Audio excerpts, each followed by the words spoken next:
You know, since the political conventions the running mates have been getting, it seems more attention than the presidential candidates themselves. Yeah, that's certainly true. And joining us this morning is our political analyst, Stephen Caliendo. And Stephen, we're going to start with something that was part of the interview with Charlie Gibson of ABC News. Sarah Palin's first major television interview. She told ABC's Charles Gibson that she did not blink an eye when asked to run on John McCain's ticket. She also attempted to clarify a remark that she made during a speech in which she called the Iraq War God's war. So let's take a listen.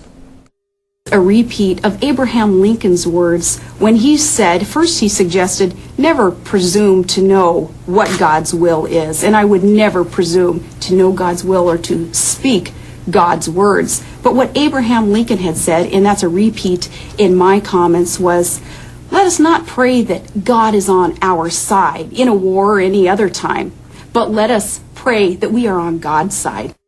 So specifically, let's talk about that. And generally, how do you think she did? I think she did fairly well. I think the folks that aren't hoping that she'll stumble might be disappointed that she didn't stumble more. She had some awkward moments. It clearly was rehearsed. It clearly was she's repeating sort of things that she's been memorizing. That answer, though, not bad. I mean, I think if you're going to have to back off of God's words, Abraham Lincoln, that's a nice place to go, right? But don't forget, there's going to be an important part of the Republican base that wants her to stick with the God's war thing. And so she's got, both of these folks on the Republican ticket have got to walk a line between placating this base and attracting independent voters. And just from a pure preparation standpoint, shouldn't she be doing a lot more of these before the debate? Yeah, she's going to have to, I think, because they're going to call for it. I think one of the things that was floating around cyberspace was that Charles Gibson wasn't the toughest interviewer and that he was going to be soft, but in fact he was pretty persistent when she wouldn't answer questions. He tried to hammer her a little bit, and we're going to have to see more of this from her for sure because she hasn't been through the process. Okay, let's move on to the Democrats. During a stop in New Hampshire this week, Joe Biden said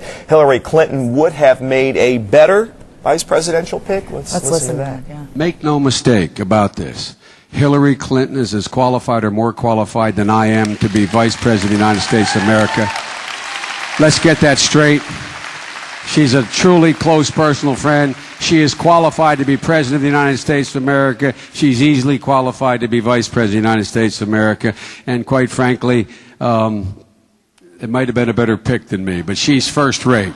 What the heck is he hoping to achieve with that? That's what I want to know. You guys are laughing, but I'm telling you, remember that I sat here 4 weeks ago and said Biden is not the guy to pick because he says stuff like this, and I'm not saying that this was a huge mistake, but he certainly wouldn't have scripted it this way. The fact that it's been 3 weeks since the pick, and this is the first time we're talking about a Biden gaffe, is sort of amazing.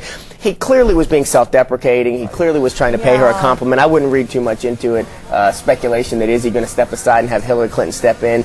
No way. I mean, we talk about making Barack Obama looks like he has bad judgment. They're not going to switch VPs at this point. Well, no, but what does that say about him? Oh, I mean, I'm telling you, this is not the last conversation we're going to have about Joe Biden saying something silly. All right. It's not. Stephen Caliendo, great to see you. Thanks for joining us this morning.